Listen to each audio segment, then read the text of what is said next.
프리미엄 2025 공동 리포트 -3개의 워라벨 오아앤드 박은영. 유치원 자녀 등하원 때 만난 30대 일본 아빠의 깜짝 놀랄 정체. 2025 공동 리포트 -3개의 워라벨 일본의 노동 환경 변화. 주 4일 근무제로 워라벨 실현 가능할까 민족국제. 주 4.5일제 도입에 대한 사회적 관심사가 커져가는 요즘 세계 각국의 노동시간과 휴가제도, 직장 문화 등 고유한 워크-라이프 밸런스, 워크-라이프 밸런스를 소개합니다.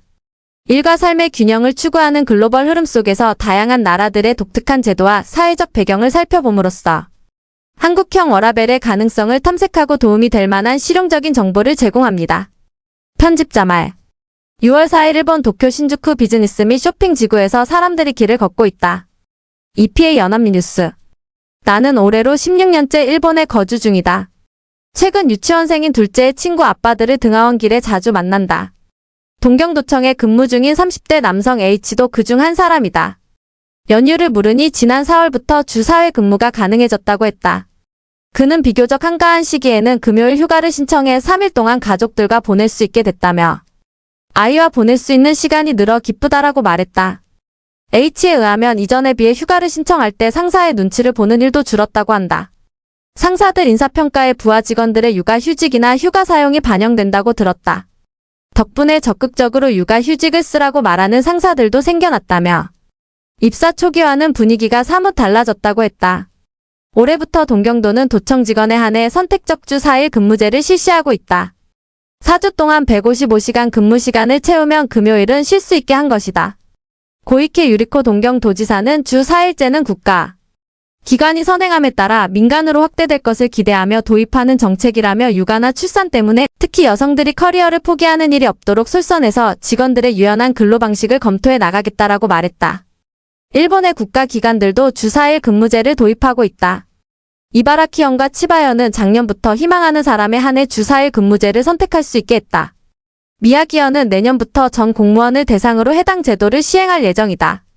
국가기관이 솔선의 유연한 노동제도에 관해 고민하는 배경에는 노동자에게 가혹하기로 유명했던 일본 사회의 어두운 과거가 숨어 있다.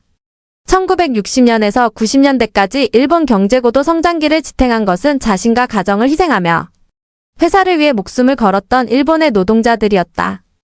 이 시기에 새로 등장한 어휘가 있다. 바로 과로사라는 말이다. 과로로 인한 죽음을 뜻하는 과로사 KAROSHI는 일본에서 생겨나 전 세계에 퍼진 단어다. 세계적인 권위를 가진 옥스퍼드 사전은 과로사를 과로 또는 업무 관련 탈진으로 인한 사망으로 소개하며 일본 노동자들의 과도한 노동 스트레스를 반영한 표현이라고 설명하고 있다. 1970년대 처음 등장한 과로사 문제는 1990년대 들어 노동자들의 심장질환, 뇌출혈, 우울증, 자살 등의 사례가 연이으며 사회 문제로 부각됐다. 2015년 세계적인 광고 마케팅 업체인 데스의 직원이 과로로 인한 우울증으로 스스로 생을 마감하자 국민들의 불만이 극에 달했다. 변화하는 일본. 5월 21일 일본 도쿄의 총리 공간에서 고이즈미 신지로 농림수산상이 이시바 시게루 일본 총리와 회동 후 언론의 모습을 드러내고 있다. 그는 2020년 환경상으로 재직 중 육아휴직을 사용하겠다고 발표해 화제를 모은 바 있다. 로이터 연합뉴스. 일본 정부는 변화의 길을 모색했다. 근로기준법을 강화하고 근로시간을 단축했다. 주 40시간 근무를 법적으로 보장하고 연차 휴가로 최소 5일은 반드시 사용하도록 했다.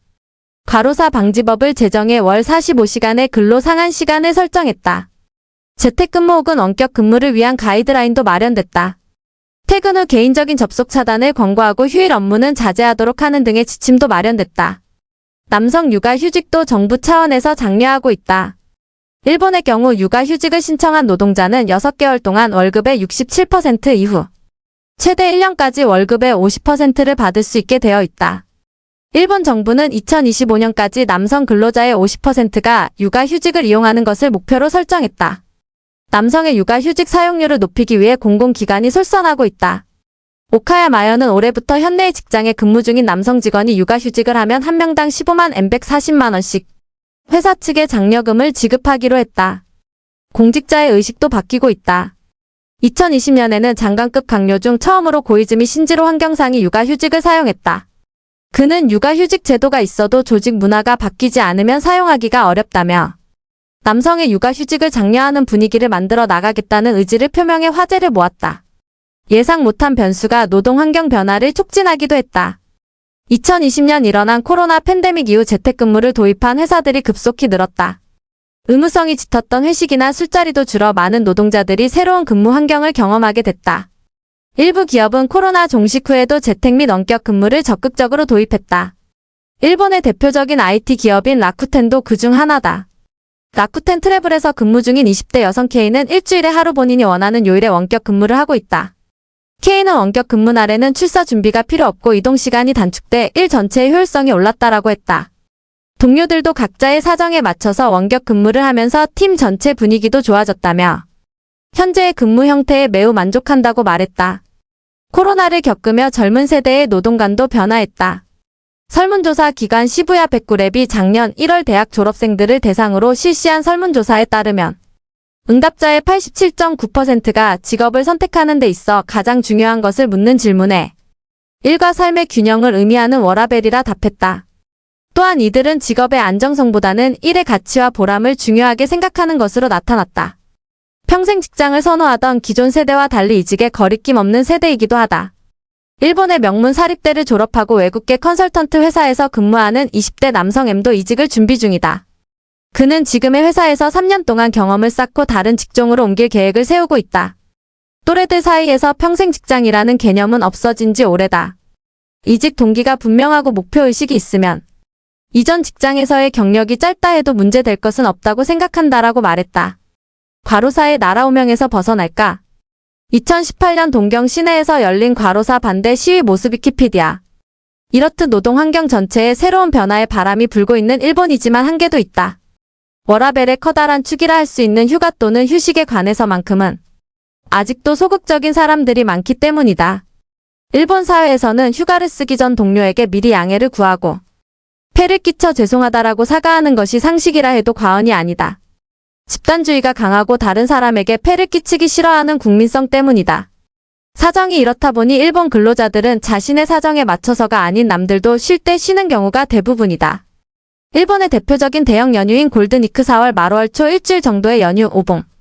야스미 8월 13일 16일 전후의 여름휴가, 연말연시 등에는 일본 전체가 쉰다고 해도 과언이 아니다. 이 시기 일본 전역의 숙소, 항공, 교통 등의 가격은 폭등하고 관광지에는 사람들로 넘친다. 때문에 오히려 대형 연휴가 되어도 집에서 보내거나 근처에서 휴가를 보낸다는 사람들도 적지 않다. 실제로 휴가와 관련해 근래 일본 미디어들이 자주 소개하는 단어 중 하나가 스테이케이션 STAYCATION이라는 말이다. 머무르다 스테이와 휴가 베이케이션의 합성어인 이 용어는 멀리 떠나지 않고 자신의 집이나 근처, 호텔 등에서 휴가를 즐기는 방식을 말한다. 한국의 호캉스와 유사한 개념이라 하겠다. 글램핑 GLAMPING를 즐긴다는 사람들도 많다. 글램핑은 세련된 것을 뜻하는 글래머러스와 캠핑의 합성어로 텐트나 샤워 시설 등이 잘 갖춰진 시설에서 편하게 즐기는 캠핑을 말한다. 특히 젊은 층과 가족 단위에게 환영받는 휴가 형태다. 해외로 눈을 돌리는 일본인들도 있다. 이들이 가장 먼저 가장 많이 찾는 여행지는 단연 한국이다. 2024년 한 해만 해도 약 320만 명의 일본인이 한국을 찾았다. 특히 20대, 30대 젊은이들 중심으로 한국의 인기는 압도적이다. 이들은 한국 드라마 촬영지를 방문하고 한국 음식과 문화를 즐긴다. 한국의 인기가 높아지며 일본 국내에서 이색적인 이벤트가 생겨나기도 했다. 한국식 놀이나 한류 체험을 제공하는 호텔이나 리조트 등이 생겨난 것이다. 해당 숙박시설들은 객실을 한국식 인테리어로 꾸미고 김밥이나 잡채 등의 한국 식사를 룸서비스로 제공한다. 투숙객들은 한국풍 디자인의 잠옷을 입고 객실에서 K-POP가 한국 드라마 등을 즐긴다. 해당 서비스를 사용한 적이 있다는 50대 여성 T는 한국에 갈 수 없을 때 국내에서 한국 기분을 느낄 수 있어 좋았다며 이번 여름 휴가에는 실제로 한국을 방문할 예정이라 말했다. 그는 예전보다 일본 내에서도 한국 음식과 문화를 접할 기회가 늘어나 기쁘게 생각한다. 앞으로도 한일 양국의 교류가 더 활발해져서 서로의 문화를 마음껏 즐길 수 있었으면 좋겠다라며 한국 음식 정말로 맛있어요. 라는 한국어와 함께 환한 웃음을 지었다. 시대에 맞춰 변화하고 있는 일본 노동자들의 근무 환경. 그러나 여전히 한계도 존재하는 가운데 일본의 노동자들이 눈치 보는 일 없이 건강한 워라밸을 실천할 수 있을까? 과로사의 나라라는 오명에서 벗어나기 시작한 일본 노동자들의 내일을 주목해보게 된다.